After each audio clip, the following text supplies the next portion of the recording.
नमस्कार। मेरा नाम शिवा कुंदेर है और आज फिर से हम आर्ट ऑन क्लिक के जो फेसबुक पेज है उस पे लाइव हो रहे हैं। किसी कारणवश कल का जो सेशन था विकास बारी जी के साथ वो नहीं हो पाया। बहुत सारे नेटवर्क के इशू थे और कनेक्शन का। तो कई बार हमने ट्राई किया कि वो हो जाए, कनेक्ट हो जाए जिससे बात हो पाए। फिर फाइनली हमने सोचा कि सेशन को कल के लिए पोस्टपोन करते हैं और आज उनसे अच्छे से इंटरेक्शन हो पाएगा, अच्छे से बातें हो पाएंगी। ये जान पाएंगे कि किस तरीके से उन्होंने रंगमंच की शुरुआत की, किस किस तरीके से उन्होंने अपने नाटक लिखने की शुरुआत की, मूल नाटक जो उनके हैं कैसे शुरुआत हुई उस चीज़ की। तो ये सफ़र है और ये आर्ट ऑन क्लिक की एक पहल है कि इसका जो टैग लाइन है ये है art is medicine for society, कि कला हमारे समाज के लिए किस तरीके से औषधि का काम करती है। कि जिस समाज में कला होती है वो समाज कभी भी हिंसक नहीं हो सकती है। ये कॉन्सेप्ट लेकर चल रहे हैं और इसमें हर रोज़ कोई एक हमारे फेसबुक पेज में लाइव आएंगे और ये बताएंगे कि कला हमारे समाज के लिए कितनी ज़रूरी है और किस प्रकार से औषधि का काम करती है। तो इसमें जो हमारे साथ जुड़े हुए हैं वो बहुत सारे पेंटिंग कर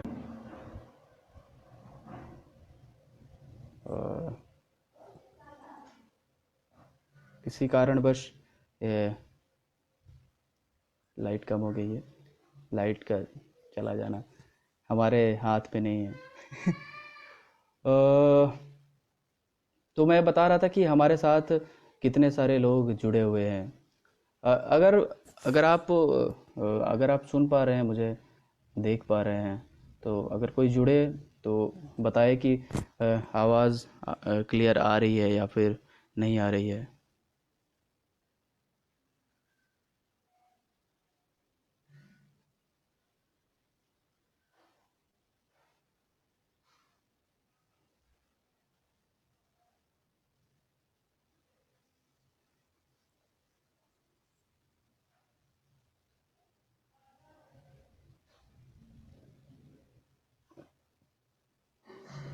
तो मैं बता रहा था कि जैसे कि हमारे साथ इतने सारे लोग जुड़े हुए हैं, जिसमें से दुनिया भर के पेंटर हैं जो पेंटिंग करते हैं और जो स्कल्पचर करते हैं, क्राफ्ट का काम करते हैं, म्यूजिशियन हैं, एक्टर हैं, डायरेक्टर हैं। ऐसे बहुत सारे लोग हैं जो फेसबुक पेज में लाइव आएंगे और हमसे कनेक्ट होंगे। ये बताएंगे कि कला हमारे समाज के लिए कितनी आवश्यक है। यहाँ पे विकास बाहरी भी आ रहे हैं, तो उनको हम ऐड करने की कोशिश कर रहे हैं, ऐड कर रहे हैं यहाँ पे।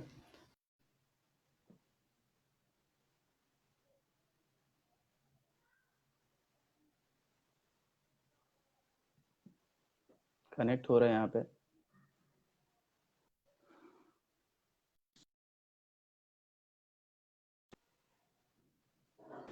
अ, प्रणाम भैया, कैसे हैं आप? नमस्ते भाई, नमस्ते। बिल्कुल ठीक। आप बताओ कैसे हो? मेरी आवाज आ रही है? बढ़िया है भैया। हाँ। हाँ हाँ, आ रही। अच्छा अच्छा। बताए तो बताए। कैसा चल रहा है भैया आपका, आपके इधर ये जो लॉकडाउन का सिलसिला है, तो इस दौरान यार अभी क्या कुछ लो, नया कर रहे हैं आप?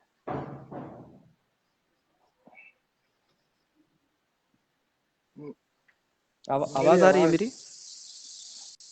मेरी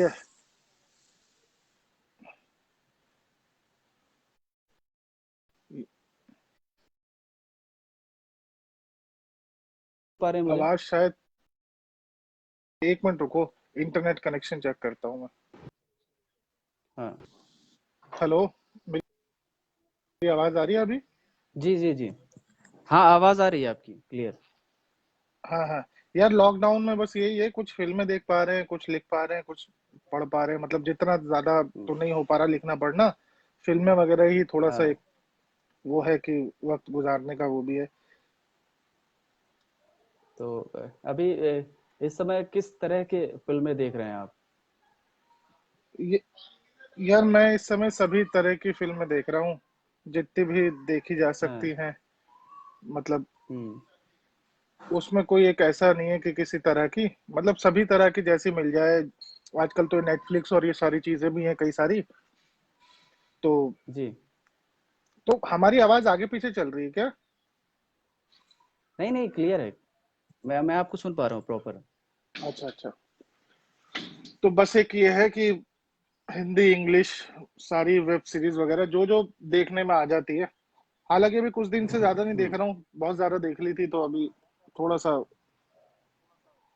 लिखने पढ़ने पे वापस सोच रहा हूँ कि वापस आऊँ। जी जी। भैया यहाँ पे कुछ सवाल है जो आपसे करना चाहेंगे, जिससे बताओ बताओ यार। उस चीज़ से रूबरू हो सके सभी लोग।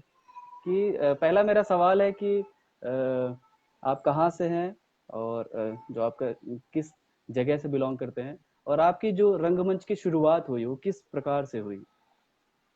यार मैं दिल्ली का ही हूँ रहने वाला, और दिल्ली में पढ़ाई लिखाई हाँ। हुई है मेरी। इसके बाद जो हाँ। शुरुआत हुई थी यहाँ दिल्ली में, शंकर मार्केट में एक आस्था नाम का थिएटर ग्रुप होता था, कैलाश जोशी जी चलाते थे उसको। हाँ। और करीब करीब 2006 में हुई थी ये शुरुआत। तो 2006 से फिर कुछ कुछ दिल्ली में अलग अलग ग्रुप में करता रहा, और सारी में फिर वो ड्रामा स्कूल हम्म। 2011 में चला गया। फिर उसके बाद दिल्ली में हाँ। आके प्रिज्म थिएटर अपना ग्रुप खोला, अपने दोस्तों के साथ कुछ काम वाम किया। तो यही सिलसिला हम्म। है यार, मतलब ऐसे शुरू हुआ। कुछ मतलब ऐसा नहीं कि पर्टिकुलर किसी एक के पास रुक के काम किया। मैं इधर उधर करते ही रहे हम्म। करते ही रहे। इस सारे हाँ। बीच में बहुत सारे थिएटर ग्रुप्स में दिल्ली के किसी भी तरह से कभी कुछ, किसी के साथ लिख रहा था, किसी के साथ कुछ बैक स्टेज में काम कर रहा था शुरू में, किसी के साथ एक्टिंग कर रहा था, हम्म। और हम्म। किसी के साथ प्रोडक्शन में था, तो मिला जुला काम कर रहे थे यार। जी जी जी। तो भैया जैसे 2011 में आपने बताया कि ड्रामा स्कूल आप चले गए, तो उस दौरान जब आप वहां से लौट कर आए तो क्या बदलाव क्या लगा आपको कि वहाँ का जो नॉर्मल जो दिल्ली का थिएटर होता है, और फिर आप ड्रामा स्कूल से पढ़ कर आए वो। यार बदलाव तो ये था कि उससे पहले ट्रेनिंग जैसी कोई चीज कभी ली नहीं थी, मतलब वो वर्कशॉप्स ले ली थी 1 महीने की या 15 दिनों की। लेकिन वो साल भर का जो एक लंबा टाइम एक जगह पे, एक घर से अलग रहने पे गुजारा, उससे बदलाव तो बहुत आया। जी जी। आर्ट में भी जरा समझ आई चीजें, क्योंकि पहले जिस तरह से देखना था, फिर बाद में उसको बिल्कुल दूसरी तरीके से देखने का एक पर्सपेक्टिव आ गया, देखने का काम में चीजों में। तो हम्म। और फिर जो हमारे पुराने काम थे, जो समझ आए कि यार ये तो बात ठीक नहीं थी, ये तो बात ठीक नहीं हाँ। है, इसको ठीक किया जा सकता है। तो वो भी वापस करी उनको, मतलब। तो क्योंकि वो एक तरह से बहुत सारा सीखने को मिल गया वहां पर, जो कि उससे पहले था ही नहीं। हम्म। तो फिर काम में थोड़ी गहराई, ऐसा मैं कह सकता हूँ, मतलब बाकी तो देखने वाले जानते हैं। मुझे लगता है मेरे काम में खुद में थोड़ी हम्म। डेप्थ आई, मैंने चीजों को समझा, उसके क्राफ्ट को समझा। हम्म। जी जी मतलब जी। एक बड़े बड़े पर्सपेक्टिव में, एक बहुत बड़े उस लेवल पे सीखने को मिला। तो अच्छा लगा यार, फिर समझ भी आई चीजें ज्यादा। अच्छी किताबें पढ़ने को मिली, अच्छे लोग मिले, अच्छे टीचर्स मिले, और उनका बताने से बहुत जी सारी जी चीजें जी। बनी। तो जी। उनसे बड़ा काम बना मेरा, मतलब उनसे मिलके, उनसे काम सीख के। हम्म। तो कभी लौट कर जब आने पे किसी ने ऐसा नहीं बोला कि बहुत होशियार हो गया है, या फिर किसी ने विरोध किया हो, तो यार टांग खिंचाई वो की तो हो, तो आपको निराशा हुई हो इस चीज से। नहीं, वो उस बात से मैं हमेशा थोड़ा वो भी रहा। मैंने कभी इस तरह से अपने आप को प्रेजेंट ही नहीं है किसी के आगे कि मैं कुछ सीख के आया हूँ। ठीक है। वो हम्म। अगर आप तुमने देखा होगा तो, ये अपनी क्या बोलते हैं, अपनी कोई ग्रंथों की किताब है, मैं नाम भूल रहा हूँ। उस किताब का आखिरी जो ज्ञान था वो यही था कि जब एक एक मास्टर ने अपने स्टूडेंट्स को सब कुछ सिखा दिया, शास्त्रार्थ के बारे में, सारा ज्ञान के बारे में, सारे हम्म। वेदों के बारे में, तो आखिरी में उसने जो हम्म। लेसन दिया उनको ये दिया कि इस चौखट के बाद जो तुमने सीखा है, इस चौखट के बाहर जाके भूल जाना। और वो भूल जाने का मतलब ये नहीं था कि हम्म। तुम अपने ज्ञान को भूल जाना, उसके अहंकार को भूल जाना, हम्म। मतलब। तो वो तो था ही, मतलब जी आप जी। अपने आप को जब ऐसे रिप्रेजेंट करते हैं किसी के आगे कि आपको ज्यादा आता है, तभी वो ऐसा ट्रीट हम्म। करता है आपके साथ। तो क्योंकि इसमें जितना भी आप जानते हैं, कई बार गड़बड़ी हो जाती है नए लोगों से भी, और मतलब हमसे भी हुई होंगी, होती हैं, सबसे ही होती हैं अपने अपने लेवल पे। वो ये हो जाता है कई बार जी। ना कि हम्म। कि भाई आप थोड़े से ज्यादा मतलब समझने लगते हैं कि मैं ज्यादा जानता हूँ तुमसे, मैं सीख के आ गया हूँ, ये ऐसे नहीं होता, ये वैसे होता है। और कई बार आप बात तो सही कर रहे होते हैं, आपका तरीका इस तरह से वो हो जाता है कि किसी को लगता है यार ये तो मुझे ज्यादा सिखा रहा है। तो आहिस्ता से हाँ। तमीज से बात करोगे तो कोई ऐसी दिक्कत होती नहीं है। जी, जी, जी। और क्या बात है, हम्म, बहुत सही बात कही कि ये युवाओं के लिए सबसे ज़्यादा इंस्पिरेशन वाली बात है कि कहीं अगर आप सीख कर आए तो उसे पहले साधना जिसको कहते हैं कि लगातार हम्म। उसको साध ले। और और वो बात एक वो भी है ना कि किसी को समझाने से पहले वो कहते हैं ना, पहले यार बनाया फिर समझाया, एक शेर भी है। तो पहले दोस्त बनाओ यार, फिर किसी को कुछ भी समझाओ तो बात है। आप सीधे मास्टर बनना चाहेंगे किसी की ना, मतलब कहते हैं ना कि दोस्त बन के समझाओ, जी, बाप बन के मत समझाओ। तो हमेशा दोस्त बन के रहना बिल्कुल। चाहिए दोस्त। किसी को त- कई बार गलतियां हो जाती हैं ऐसी ना, हम थोड़े से हुँ, वो हो जाते हैं कि मुझे आता है ये तो मैं अच्छा करता हूँ ये वो। तो धीरे धीरे अकल आ जाती है। जी। भैया, इसी से जुड़ा हुआ एक सवाल पूछना चाहूँगा रंगमंच से कि हम्म। जो बहुत सारे नाटक लिखे गए हैं, बहुत बड़े-बड़े विद्वानों ने लिखे हैं, जो बहुत सारे लोगों ने किया भी है उसे। लेकिन आप लिखे हुए नाटक की बजाय अपने खुद मूल नाटक जो लिखते हैं आप, तो उसकी क्या जर्नी रही और क्या शुरुआत थी? क्यों लिखना शुरू किया आपने? यार लिखे हुए नाटक से ही, खैर मैंने तो जब पहले नाटक से शुरुआती अपना नाटक किया था, वो शायद मेरे को याद है मंटो की कुछ कहानी की थी, एक जगह करने को मिली थी। जी, फिर एक स्वदेश दीपक का प्ले था कालकोठरी, वो किया था। लेकिन बाद में मुझे धीरे धीरे जी। रियलाइजेशन होने लगा यार कि वो मुझे ना पूरा हिट नहीं मिलता था, मतलब जिसे कहते हैं ना पूरी किक मिलना। तो जब मैंने खुद अपनी कोई जब हाँ, अडेप्टेशन हाँ। शुरू किया तो मैंने 10 लाइनें लिखी। फिर बढ़ते बढ़ते मैं एक दिन एक प्ले भी लिख लिया, फिर कई प्ले लिख लिए। तो मुझे जो सुख मिलता है वो बजाय किसी और के नाटक करने के, मुझे लगता है कि मैंने अपना काम नहीं किया जब मैं दूसरों का नाटक कर रहा होता हूँ ना। तो मुझे अब ऐसा लगता है कि मुझे साल में अपना एक नाटक करना ही करना है, जिसमें जो मेरा लिखा हुआ हो। क्योंकि मुझे लगता है कि अच्छा। जैसी मैं बात कहना चाहता हूँ ना, अब बहुत सारे अच्छे प्ले हैं, इसमें तो कोई दो राय नहीं है, लेकिन फिर भी उतने अच्छे प्लेस मिलते भी नहीं है।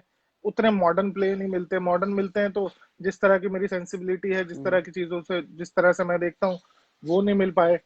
तो उससे बेहतर था कि बजाय कि किसी से लिखवाना तलाश करना, खुद ही लिखने लगा मैं, और लिखते लिखते बनने लगा तो फिर मैं अपने नाटक कर ही रहा हूँ। और अब मुझे यही लगता है कि जो मुझे सेटिस्फेक्शन मिलता है ना पूरा अंदर तक, जिसे जी, कहते जी। हैं एकदम कोर तक, वो सिर्फ मेरे लिखे हुए नाटक में। मुझे जी, जी। इंटरेस्ट नहीं आता अब किसी और के नाटक लिख के मतलब करने में। वो कर देता हूँ मैं एज प्रोजेक्ट, कोई मिल जाए या कुछ करना है तो। हाँ, लेकिन वो जो मेरा पूरी तरह से 100% मेरा जाता है किसी उसमें, तो वो जाता है उसी में कि जब मैं अपने नाटक हुँ। करूँ।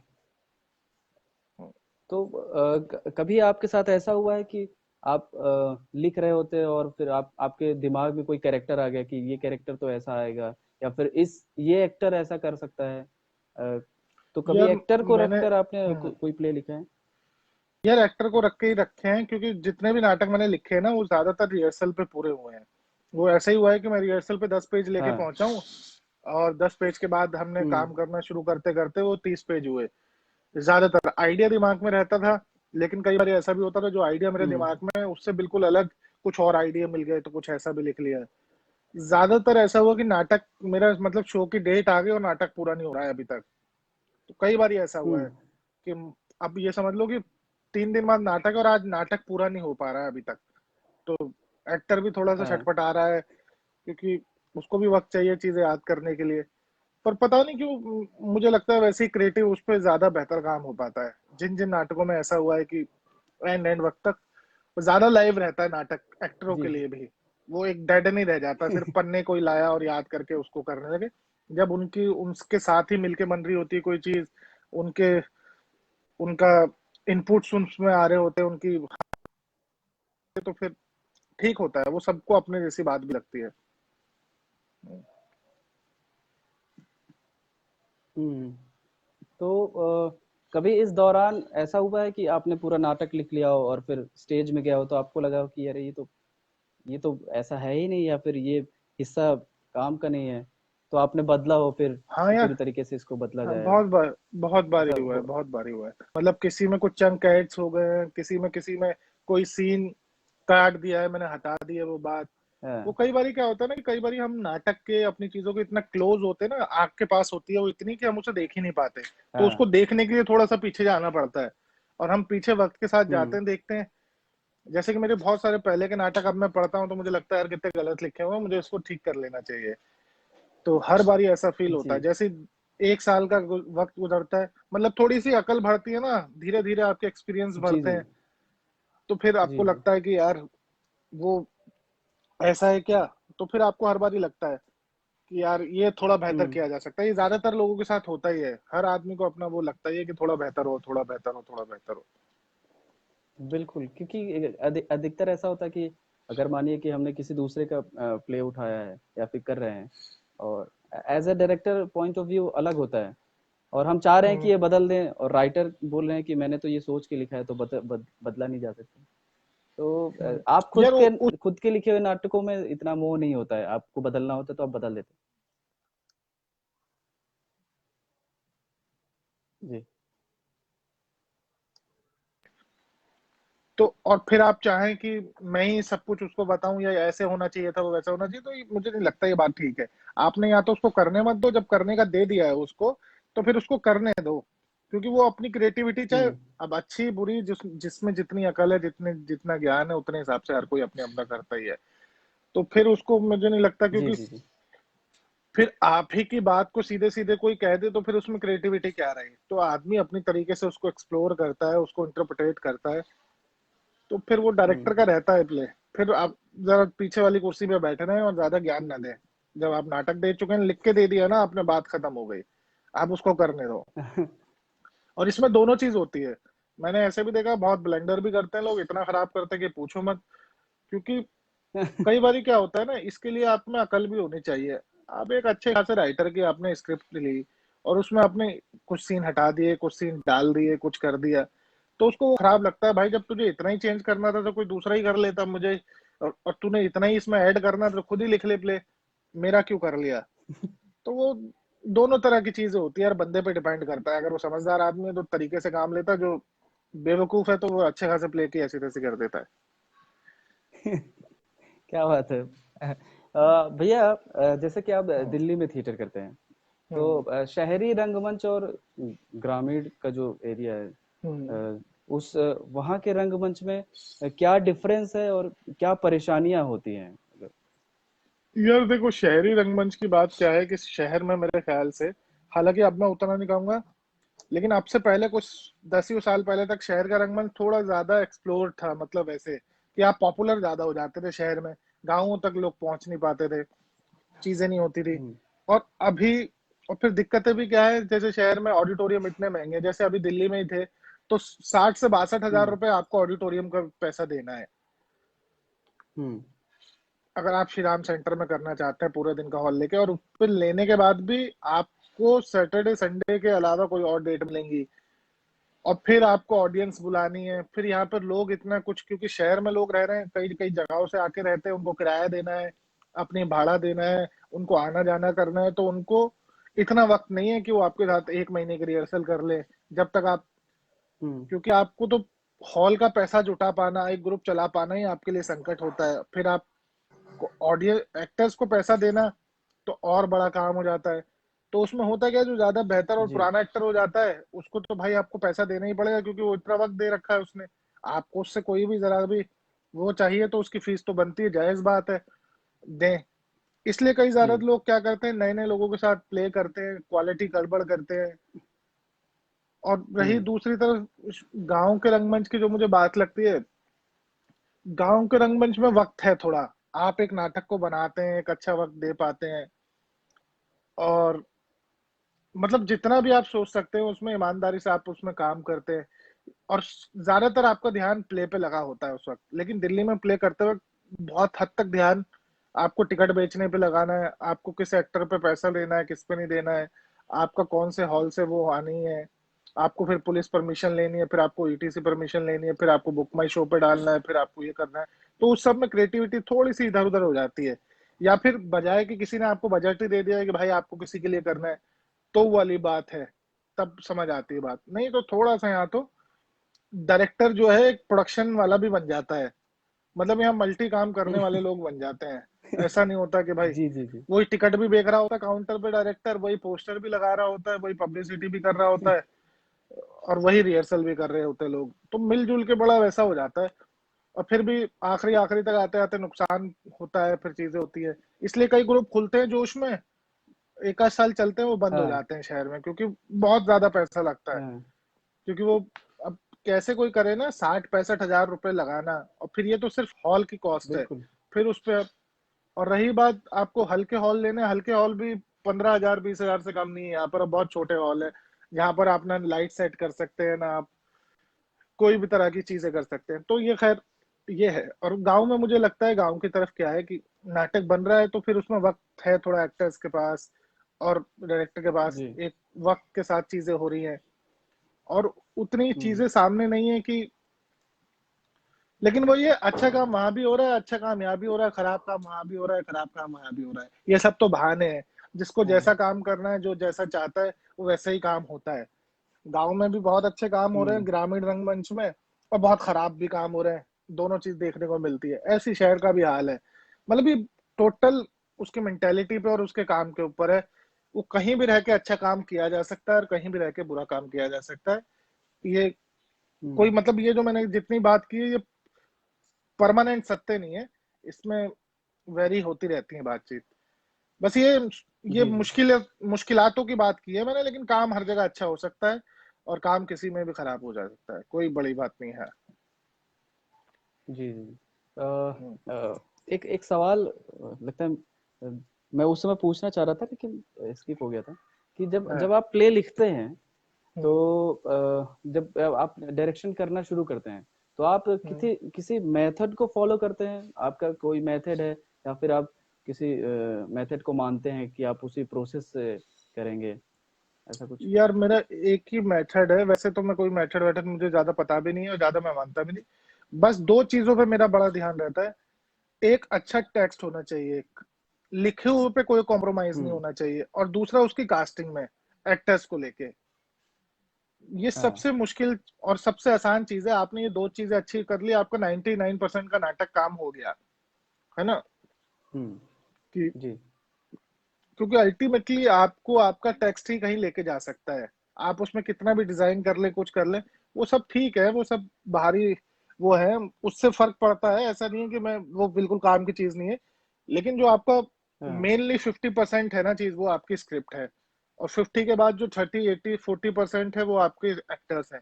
बाद के सारे 10% है, अच्छी लाइटिंग हो गई तो और अच्छा हो जाएगा, अच्छा डिजाइन हो गया तो और अच्छा हम्म। हो जाएगा, अच्छा सेट लगा दिया तो और अच्छा हो जाएगा। ये सब और अच्छे होने वाली चीज है, लेकिन जो बेसिक कोर चीज है वो है स्क्रिप्ट। तो लिखते वक्त इस उम्मीद पे, या इस जितनी भी अकल है उस हिसाब से पूरा रखो कि हाँ यार ये बात ठीक है, ये बात मुझे कहनी है, और इस बात में मुझे सच्चाई जी लगती है जी। अपने लेवल पे। और फिर उस हिसाब से एक्टर्स ले लेना। क्योंकि क्योंकि एक्टर भी तभी आप, होता क्या है ना कि या तो आप किसी ना किसी को क्या दे रहे हैं, या तो एक अच्छा काम दो, अच्छी स्क्रिप्ट दो, अच्छा रोल दो, या फिर पैसे दो। इसी तरह से लोग काम करते हैं। जी जी। तो मुझे ये लगता है बस स्क्रिप्ट और एक्टर्स दो आपके पास अच्छे हों, तो आपका काम बहुत हद तक निकल जाता है। ये और रूल है। इस हम्म, आपने फिजिकल थिएटर देखा है? देखा ही होगा, अब दिल्ली देखा। में बहुत सारे। अ, तो उसपे तो टेक्स्ट होता नहीं है, लेकिन कई हम्म, सारे फिजिकल प्लेस ऐसे होते हैं कि जो बहुत इंस्पायर्ड कर जाते हैं लोगों को। हम्म। तो जैसे शब्द तो होते नहीं उसमें। बिल्कुल बिल्कुल बिल्कुल। तो यार वो भी एक पूरी विधा है। हालांकि मैं उस विधा के बताने के लिए, कहने के लिए उपयुक्त आदमी नहीं हूँ, क्योंकि ना तो मैंने उस हिसाब से उसको उतना ज्यादा देखा है, और ना ही उतना किया है, क्योंकि उतना मेरा वो। लेकिन हालांकि मैंने प्लेस बहुत सारे देखे हैं, जो फिजिकल थिएटर है, जो देख के भी, और उसकी मैंने कई सारी क्लासेस भी की हैं, और उसकी मैंने खुद बहुत सारी वर्कशॉप्स ली हैं, कि जिसमें मैं खुद फिजिकल थिएटर और ये सब सीखता था या करना चाहता था। यार बिल्कुल कमाल की हम्म। चीज है। मतलब कहने का मतलब ये है कि ना, जो जॉनर होता है ना, जो सिम्थ होती है, वो डिसाइड नहीं करता है। आप जी फिजिकल जी थिएटर करें, आप वर्बल थिएटर करें, आप कोई दूसरा थिएटर करें, आप किसी भी तरह का थिएटर करें, मतलब जो भी होता है, बस बड़ी बात यह हम्म। है कि आप किस तरह का थिएटर कर रहे हैं, है ना। अब उसमें क्या जी होता है, जी ज्यादातर जो फिजिकल थिएटर है, जबान तो होती नहीं उसमें, सिर्फ आप अपनी तरफ से बिल्कुल। इंटरप्रेट करके चीजें कर रहे होते हैं। जी तो जी। बाज बारी कई बारी ऐसा भी होता है कि उसमें मीनिंग भी होते हैं कई बारी, और कई बारी ऐसा भी लगता है यार इसमें क्या मीनिंग था, ये तो कोई भी कर ले कुछ भी हो हम्म जाएगा। तो कई तो ये दोनों हम्म पल्लुओं पे झूलता है ये मामला, जो मॉडर्न है, हम्म पोस्ट मॉडर्न है, कुछ भी एक्सपेरिमेंटल है मामला। तो इसमें झोल भी है और हम्म। सच्चाई भी है। ऐसा नहीं है कि बिल्कुल ही झोल है और ऐसा नहीं है कि बिल्कुल ही सच्चाई है। इसमें फ्रॉड भी है, क्योंकि कई बारी क्या होता है हम्म ना, मैंने ऐसे भी शोज देखे हैं कि वाकई मतलब कुछ भी हो रहा था उसमें, और हम्म फिर बाहर आके सब ऐसे बात कर रहे थे कि वाह क्या ग्रेट परफॉर्मेंस है, क्या ये है, क्या वो है। और किसी से भी पूछो क्या था तो पता किसी को कुछ नहीं है, सिर्फ ऐसा है कि ना चलना है। और मैं ये नहीं कह रहा कि इसमें सब कुछ ऐसा ही है, तो इसमें दोनों की संभावना बनी रहती है। मतलब आप जैसे टेक्स्ट है, अब मोहन राकेश का टेक्स्ट है आषाढ़ का एक दिन, अब इसमें कोई झोल जी नहीं है, ये आप प्रमाण से पढ़ के इसको बता सकते हैं, देख सकते हैं, क्योंकि आपको हम्म। समझ आ जाएगी बात की, हाँ बात है। लेकिन वो क्या है, जी जी जी। वो एक एजुकेशन के बाद समझने वाली चीज है। जैसे मॉडर्न थिएटर है, पोस्ट हम्म। मॉडर्न थिएटर है, एक्सपेरिमेंटल थिएटर है, जी जी जी। ये बिल्कुल जिसके ऑडियंस को भी है ना थोड़ा सभ्य और थोड़ा सा पढ़ा लिखा होना पड़ेगा उसको समझने के लिए। हम्म। नहीं तो उसके लिए सिर्फ क्या है, वो सिर्फ हाथ उठाना है, हाथ ले जाना है, लेकिन उसके हाथ उठाने में क्या मीनिंग है, उसका इधर देखने में उधर उसकी भाव भंगियाओं का क्या मीनिंग निकल के आएंगे। तो ये थोड़ा जी सा एक जी। टेक्निकल नॉलेज वाला आदमी ज्यादा इसको कलेक्ट करता है, बस ये बात है। इसी से जैसे आपने एजुकेशन की हम्म, बात की, तो इसी हम्म, से जुड़ा हुआ एक सवाल है कि आज अभी जो इस समय की जो जनरेशन है, हम्म, ये मैं ऐसा नहीं कहूंगा कि क्यों जा रहे हैं, लेकिन मेरा हम्म, ये सवाल है कि आप क्या कहना चाहते हैं कि इनको पता चलता है कि मुझे फिल्म करना है, और आते हैं 1 महीने थिएटर करते हैं और मुंबई चले जाते हैं। हम्म। मतलब इनके पास कोई एजुकेशन नहीं होता। तो पढ़ने का और जो इंस्टीट्यूशन में पढ़ने का इम्पोर्टेंस क्या है, जो हम बुक्स पढ़ते हैं और इंस्टीट्यूशन में पढ़ते हैं हम्म। उसका इम्पोर्टेंस। ये देखो, मतलब ऐसा नहीं है कि कोई एकमात्र रास्ता इंस्टीट्यूशन है सिर्फ थिएटर को सीखने हम्म का या फिल्म को सीखने का। कोई जरूरी नहीं है कोई हम्म। ड्रामा स्कूल में जाने के बाद बेहतर हो जाएगा, और कोई जरूरी नहीं है जो नहीं जाएगा वो उससे बेहतर नहीं होगा। ये सिर्फ जी। आप तक सीमित है ये बात। आप चले गए, आपने सीख लिया, अपने पास तक रखो ये बात। आप इसका ढिंडोरा मत पीटिए दूसरे के लिए कि तुझे भी जानना चाहिए। हाँ, आपसे कोई सीख रहा है, आपसे जान रहा है तो आप बता सकते हैं, क्योंकि मैंने बहुत हम्म। काबिल लोग देखे हैं जिनका थिएटर से कोई लेना देना नहीं है, मतलब थिएटर के इस तरह से जी जी। टेक्निकलिटी से, स्कूल से, उससे। तो हम्म। पर रही बात, बात होती है एजुकेशन की ना, आप किस तरह से ले रहे हैं। कोई टेक्निकलिटी उससे ले रहा है, कोई ड्रामा स्कूल में, एनएसडी में जाके ड्रामा, और जितने जी बाकी जी। ड्रामा स्कूल हैं इन सब से जाके, कई लोग अपना प्रैक्टिकल कर रहे हैं, कई लोग वैसे कर रहे हैं, कोई लोग वैसे कर रहे हैं। या तो अपने अनुभवों से सीखता है, या फिर कुछ अच्छी किताबों से सीखता है, अच्छी फिल्मों से सीखता है, या फिर अच्छे लोगों से मिलके जिससे वो दिखता है। जी तो वो किसी को भी हासिल हो किसी भी जगह से तो वो सीख सकता है, कर सकता है। और रही बात मुंबई जाने जी। की, भाई देखो, हर आदमी जब भी कुछ भी करता है, मान लो जो थिएटर भी करता है, तो थिएटर का भी उसका एक सपना होता है, जो भी जिस भी लेवल पे वो करे। और जी। अगर आप एक्टिंग कर रहे हैं ना, अब एक्टिंग आप फिल्मों में करें, आप थिएटर पे करें, स्टेज पे करें, बंद कमरे में करें, या ऐसे प्लेटफॉर्म पे करें किसी और पे, तो एक्टिंग ही तो कर रहे हैं। तो इसमें मुझे लगता ही है ना, ये खामा खा का सवाल है। या तो ये, या तो ये, या तो ये, तो ये या है ना, ये या हटा देना चाहिए हमको इसमें से। जिसको जो भी करना है यार, ये सब एक मिली जुली विधा है, चाहे फिल्म हो, थिएटर हो। और ये क्या है ना, हमने जो लोग इन तरह की जी। जो कहते हैं ना रोटियां सेकना जिसे कहते हैं, कई लोग जो रोटियां सेकते हैं ऐसी बातों पे, इसमें कोई लेना देना हम्म। नहीं है यार थिएटर करना। आप थिएटर करते, जो ये जो ये बातें बोलते हैं ना कि कितने साल आपने थिएटर को मतलब रिप्रेजेंट किया है, आपने कितना कंट्रीब्यूशन दिया है। अरे कंट्रीब्यूशन देने थोड़ी ना आता है कोई यार। मैं थिएटर करता हूँ क्योंकि थिएटर करने मुझे अच्छे लगता है। मुझे मजा आता है थिएटर करना। मैं ये थोड़ी ना आया हूँ कि मैं कंट्रीब्यूट जी कर रहा हूँ कुछ अरे कंट्रीब्यूशन क्या है, वो तो बाद में पता चलेगा क्या है क्या नहीं है। मैं इसलिए यहाँ पर हूँ क्योंकि ये काम करना मुझे अच्छा लगता है। ऐसे ही मुझे कोई और काम भी करना अच्छा लगता है तो मैं वो भी करूंगा। तो कई बार ये थिएटर में क्या गड़बड़ है, थिएटर में एकमात्र एक वाहिद जगह ऐसी है जहां पर आप 30 साल गुजार लेंगे ना, टोटल फेलियर होके भी हम्म 30 साल गुजार लेंगे, तब भी आप वरिष्ठ रंगकर्मी हो जाते हैं। जी मतलब आपने जिंदगी में कोई अच्छा काम नहीं किया, आपके सारे प्ले ज्यादा आपने मतलब फिजूल और फुहाड़ा काम करते रहे पूरे, लेकिन कमाल आपने क्या किया, आप 30 साल से कर रहे हैं। तो ये जो यहाँ पर हम्म सिर्फ रुकना भी है ना, रुकना भी अपने आप में एक बड़ा काम हो जाता है थिएटर में, क्योंकि इतनी रुकना इसलिए बड़ा हो जाता है कि 30 साल तक कर कैसे लिया, ना पैसा मिल रहा है, ना जगह मिल रही है, ना घर मिल रहा है, ना बाहर मिल हम्म रहा है। तो इस तरह से उसको बड़ा कर लेते हैं। बाकी तो ऐसा कुछ नहीं यार, जिसको जो करना है, कल को तुम फिल्म में जाओ, कल को तुम ना जाओ, ये तुम्हारा व्यक्तिगत मामला है। कोई जाता है, क्यों जाता है, वो क्यों चला गया, उसने कोई कसम खाई थी, उसने कोई कसम तोड़ दी, इस बात से कोई लेना देना नहीं है। अपने अपने रूल्स, अपनी चीजें, अपने सारे मॉरलिटी अपने तक रखनी चाहिए हमको। हमको दूसरे पे कभी नहीं जी लादनी चाहिए कि भाई हाँ मैं नहीं जाऊंगा या मैं नहीं जाऊंगा, ये मुझसे मेरे लिए बात है। वो जाता है जी नहीं जाता है, उसको जो करना है इस टोटली उसके ऊपर बात है ये। और हमको उस पर नहीं करना चाहिए, हम अपने तक रहें और अपनी तरह से। और मुझे ये भी लगता है अपने के साथ साथ भी आपको ये फालतू के, मुझे नहीं लगता कि ऐसे बैरियर बनाने चाहिए किसी भी उसमें कि मैंने कसम खा लिया। आप जी थिएटर जी करिए यार, अच्छे आप यहाँ थिएटर में अच्छा काम कर रहे हैं ना, आप अच्छा काम करिए जहां भी करिए। फिल्म में कितना ग्रेट काम होता है जो उस फिल्म के लोग भी हैं, और फिल्म में कितना फुहड़ा काम भी होता है। थिएटर में भी हम देखते हैं कितने लोग ऐसे हैं जो बिल कॉमेडी के नाम पे क्या क्या कर रहे होते हैं। तो जहां हो कोशिश करिए बेहतर काम हो बस, और उससे क्या है, कोई भी जगह हो। हम्म तो भैया कि हम्म, एक एक्टर को ऐसा कहा जाता है कि सारी चीजें देखनी चाहिए, समझनी चाहिए।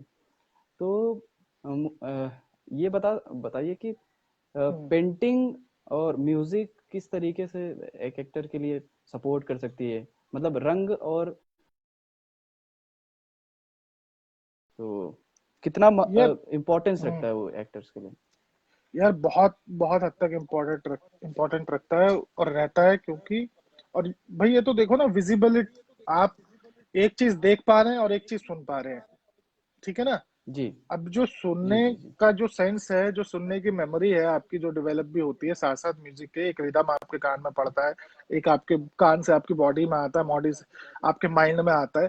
तो आपकी उसके लिए, और एक चीज आप आंखों से देख रहे हैं कोई फिजिकल चीज, रंग देख रहे हैं, पेंटिंग देख रहे हैं, पेंटिंग में इंटरप्रिटेशंस और इमेजेस देख रहे हैं।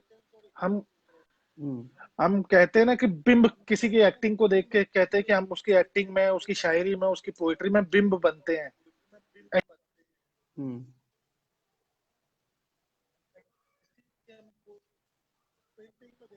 क्या ग्रेट पेंटिंग है। तो सारी आर्ट एक दूसरे से कहीं ना कहीं कनेक्टेड है ना। जब आप एक अच्छी हम्म पेंटिंग देखते हैं तो जी पेंटिंग जी के साथ साथ सेट, थिएटर वाला आदमी, एक्टर वाला आदमी, एक स्टैटिक सेंस उसका डेवलप होता है। हम्म अब थिएटर वाला देखेगा तो सेट डिजाइन में देखेगा, अरे देखो क्या कमाल की पेंटिंग है, और क्या अगर उसका घर का कोई सेटअप है तो वो देखेगा उससे लेके और वो एस्थेटिकली कैसे वर्क करता है, कि कितने कमाल के पेंटर्स हुए हैं, कितने कमाल के आर्टिस्ट हुए हैं, उन्होंने क्या क्या कमाल कर दिया है। और फिर क्या है ना, इंटरप्रिटेट कितना किया है आपने। अगर आप एक घर को घर ही दिखाया है और चीजें हो रही हैं, तो वो तो सदियों से एक तरह से आप एक आदमी की तस्वीर बनाते हैं, तो आज से हजारों करोड़ों साल से आदमी ऐसा ही था। हाँ उससे पहले था, हम एक्सप्लोर हो रहे हैं, मैं बिल्कुल ऐसे नहीं कह रहा कि हम तो जानवर से बनते बनते इंसान बने हैं। तो हम ये देखते हैं कि बड़ा काम होता है इंटरप्रिटेशंस का, कि आप किस तरह जी से उस एक इमेज को तोड़ते हैं। आप एक मानव से बनते बनते फिर आपने क्या बनाया, फिर आपने कैसे बनाया, फिर आपने क्या किया। तो मुझे ये लगता है कि बहुत हेल्पफुल है हर आदमी के लिए। और मुझे कोई आदमी ऐसा मिला ही नहीं, जो मुझे नहीं लगता, जो आज तक मैंने किसी को, जिसको म्यूजिक सुनना पसंद ना हो, जिसको रंग पसंद ना हो। तो ये तो सभी की जरूरत है। ये वैसे ही है कि किसी को भाई भूख लगने पे जी खाना खाता है कोई, अब वो खाना क्या खाता है ये डिफरेंस हो सकता है। कोई डोसा खाता है हम्म डिनर में, कोई चिकन मटन खाता है, कोई शाकाहारी खाना खाता है। लेकिन खाना सभी खाते हैं। तो इसी तरह से कोई किस तरह का जी म्यूजिक सुन रहा है, कोई कोई पेंटिंग ले रहा है, हर कोई और थिएटर में कमाल यही है, थिएटर को रिच करती है बाकी आर्ट फॉर्म्स। आप सिर्फ थिएटर हाँ थिएटर में कुछ नहीं कर पाएंगे, चाहे वो पेंटिंग हो, जी डांस हो, म्यूजिक हो, और जितनी भी और आर्ट्स हैं सारी जब थिएटर में आती हैं तो बहुत वर्क करती हैं सारी चीजें। तो इसलिए सब जी जी इंटरकनेक्टेड है, और थिएटर को तो बोलते भी ऐसा है कि मल्टीपल आर्ट का फॉर्म है। आप कितनी सारी आर्ट सब इसमें है।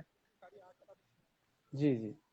हम्म। तो ब- बहुत कमाल की बात कही आपने कि किस तरीके से एक एक्टर इंटरप्रेट कर सकता है अपने आर्ट को, अपने कला को।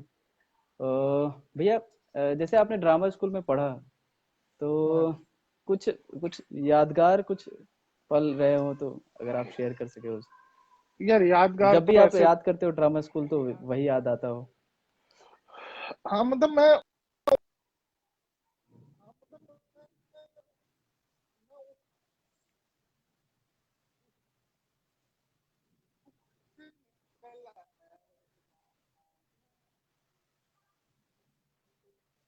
हेलो।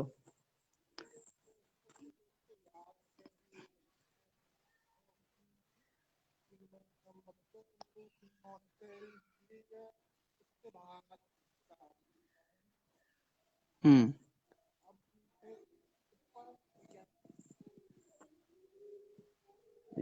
भैया, नेटवर्क इशू है आप। हेलो।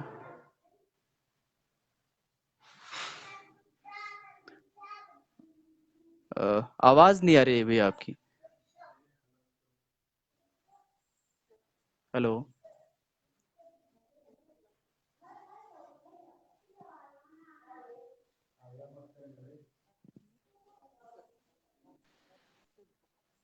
हेलो, आवाज आ रही है क्या? अ, अभी अभी थोड़ी क्लियर आ रही है। हाँ, अभी आ रही है। हेलो। ये नेटवर्क का इशू है इधर, मुझे लगता है आपकी इधर।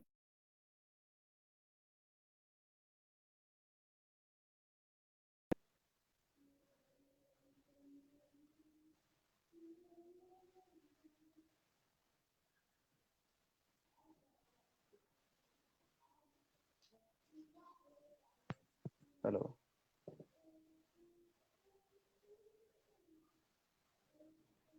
हेलो। हम्म। आवाज क्लियर नहीं आ रही भैया आपकी, पता नहीं क्या इशू हुआ।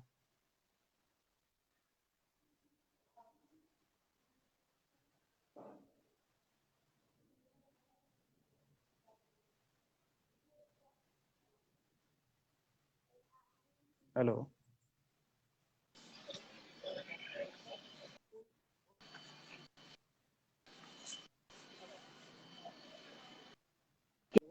जी जी जी जी। अभी आवाज आ रही है मेरी? हाँ, अब अभी हाँ, अभी पहले से क्लियर है। है ना, अभी आ रही है ना? जी जी जी।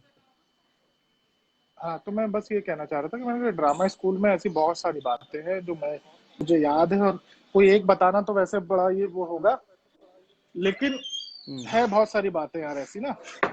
तो मैं किसी एक हम्म। को कैसे बताऊं, अभी थोड़ा सा मुश्किल बात है। तो बहुत सारे स्टूडेंट टीचर और ये सब हर किसी के साथ होता ही है, बहुत सारी हंसी मजाक है, बहुत सारी लर्निंग है, तो वो चलता रहता है यार जी उसमें। जी। तो कोई एक बताना तो वो नहीं है, हजारों बातें ऐसे। हम्म। अ, भैया, यहाँ पे एक सवाल आया है कि जिस दौरान आप थे, संजय उपाध्याय सर वहाँ पे डायरेक्टर थे, और ये सवाल है कि संजय उपाध्याय सर का संगीत जीवन के रंगमंच पर किस प्रकार से प्रभाव छोड़ता है। तो यार ये तो वाकई होता ही है, मतलब मैं तो बिल्कुल आज भी नहीं कर पाता हूँ बहुत सारी चीजें म्यूजिक की, लेकिन मैं जब था तो हम्म सर ने इतना वो सब करते थे। मतलब वो असल में क्या है ना, संगीत सिर्फ आपको कोई परफॉर्मेंस तक की जगह तक नहीं छोड़ता है, वो आपके जीवन में आ जाता है। आप एक मधुरता, एक लय में, एक सुर में आप जीवन में आ जाते हैं। आप थोड़े से, जी। आप वैसे तो ज्यादातर कलाकार हो ही जाते हैं, लेकिन संगीत वाला म्यूजिक थोड़ा सा ज्यादा सेंसिटिव हो जाता है समाज के लिए। वो वायलेंट नहीं हो सकता कभी, जो भी आर्टिस्ट है अगर कायदे से, तो वो वायलेंट नहीं होगा उतना कभी भी। तो जी। मुझे लगता है यार हमारे जीवन पे तो बड़ा फर्क पड़ा और उनका बड़ा योगदान है हमारी लाइफ में, संजय सर का। हम्म। मतलब बिल्कुल ही, हम तो ऐसे समझ लीजिए कि बिल्कुल ही किसी शेप में नहीं थे उनके पास जब गए थे। तो उनसे जी। सीख के, उनसे डांट सुन के, उनसे उनके कहना तो हमेशा असर रहा उनकी बात का। आज भी होता है जब वो कोई बात कहते हैं, और अच्छा लगता है यार उनके साथ कभी भी मिलना हो, जो उनसे किसी बहाने से जुड़ जाना हो किसी भी तरह से, हम्म। तो हमेशा सीखने को ही मिलता है उनसे। जी। भैया जो आज का जो मतलब जो टॉपिक है कि art is medicine for society, कि कला हमारे समाज के लिए हम्म, औषधि है, तो इस संदर्भ में आप कुछ कहेंगे? बिल्कुल है यार, ये तो बिल्कुल सीधी सीधी सी बात है। मतलब एक, मैं शायद पूला देश पांडे, एक मराठी राइटर थे, उन्होंने एक कमाल की बात कही थी कि आप जी। जिंदगी में आप कोई भी पेशा चुनिए जिससे आप अपने जीवनचर्या को चला सके, खा सकें, पी सके, जी। जी सके। लेकिन जी। एक आर्ट से जरूर वास्ता रखे, कोई भी आर्ट से जुड़ जाइए, ताकि जो आपका काम है वो आपको जीना सिखाएगा, और जो आपका आर्ट जी। होगा वो आपको जीने का मतलब बताएगा। तो बिल्कुल जी। वैसी ही बात है कि भाई बहुत ही जरूरी चीज है। अगर बिना, अब खुद सोच के देखो, हम सब जितने भी आर्टिस्ट लोग हैं हमारी लाइफ से, अगर हम सोचे कि आर्ट ना हो तो फिर बचेगा क्या? हमें पता है। जी। या और भी सबके लिए, अब देखो लॉकडाउन में देखो हर कोई क्या कर रहा है, फिल्में देख रहा है, आर्ट हम्म। का फॉर्म है। गाने सुन रहा है, हम्म। आर्ट का फॉर्म है। किताब पढ़ रहा है, आर्ट का फॉर्म है। मतलब हर चीज तो आर्टिस्टिक हो रही है इस समय। अब सबको जरूरत दिख रही है, अब बाकी बिल्डिंगों का काम, दुनियादारी का काम, धंधे मंदे सब बंद पड़े, तो सबको आर्ट की तरफ ही जी। आना पड़ा अल्टीमेटली। आर्ट नहीं बचा रखा है घरों में, जो कैद है हम सब। बिल्कुल। बहुत बहुत अच्छा लगा भैया। आप आखिरी सवाल है इसकी तरफ कि आप अपनी कला को किस ओर लेकर जा रहे हैं, अंततः आप क्या चाहते हैं इससे? ये यार ये सब, मतलब ये बात तो बड़ी बड़ी बात हो जाएगी। अभी तो हमें खुद बहुत ज्यादा पता ही नहीं है, उस दोराहे पे है अभी कि हमें मोड़ना कहाँ है, ये भी अभी ठीक से नहीं पता है। तो ये फैसला तो अभी नहीं हो सकता, ना किया जा चुका।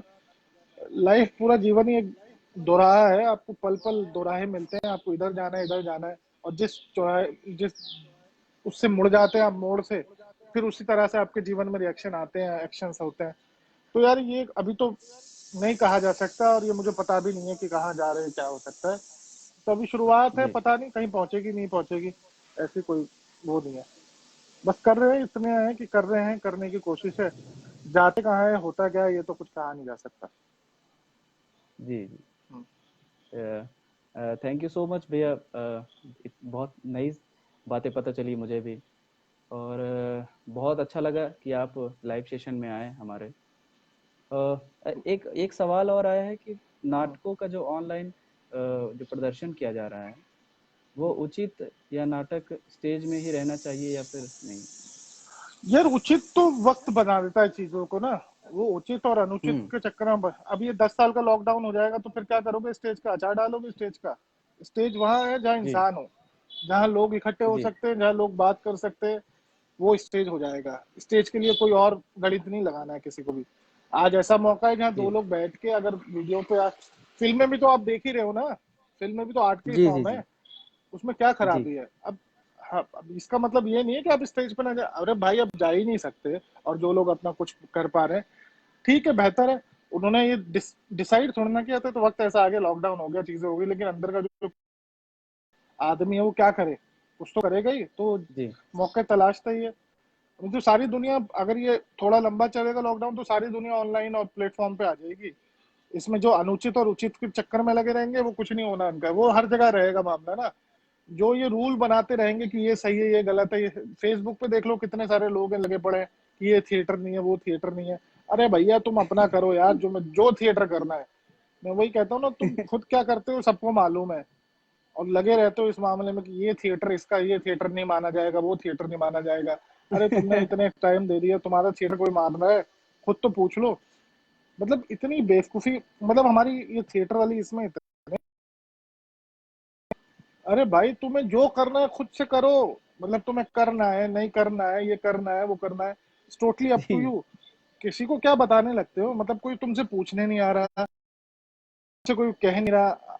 और ये तो जो लोग कर रहे हैं, मैं तो बिल्कुल साथ हूँ इनके यार। करो, अगर आपको 6 महीने ही लॉकडाउन में और रहना पड़ गया किसी वजह से, अगर ऐसे ही रहा तो फिर क्या करोगे आप? स्टेज, और स्टेज का मतलब सीधा सीधा उससे जहाँ पे लोग आर्ट से जुड़ के आर्ट कला को दिखाएं। वो चाहे वो जमीन पे जी। खड़े होकर दिखाएं, चाहे वो टेबल पे खड़े होकर दिखाएं, चाहे वो घर की कुर्सी पे बैठ के दिखाएं, या पलंग पे दिखाएं, या फिर एक मंच पे दिखाएं। अब जी। वो चीज ठीक है, अब जो मंच में सुविधाएं मिलती है, ऑडिटोरियम में मिलती है, वो नहीं है, पर ठीक है, मजबूरी है। जब स्टेज पे वापस आएंगे तो फिर स्टेज पे आ जाएंगे, जब तक नहीं आ रहे कोई जहां से जो कर रहा है वो करता रहे। क्या बात है। बहुत बहुत अच्छा लगा भैया। Thank you so much live आने के लिए हमारे साथ। बहुत शुक्रिया तुम्हारा यार, अच्छा लगा बात करके। जी। जी भैया। चले भाई चले। प्रणाम। जी प्रणाम भाई, जी। प्रणाम।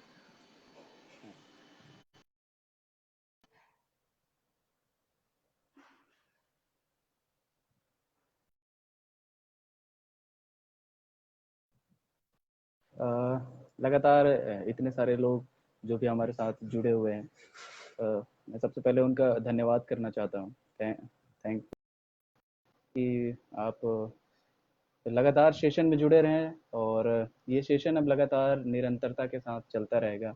हर रोज़ एक विद्वान आएंगे और इस विषय पे बात करेंगे कि कला हमारे समाज के लिए किस प्रकार से औषधि का काम करती है। तो चलिए मिलते हैं। अलविदा।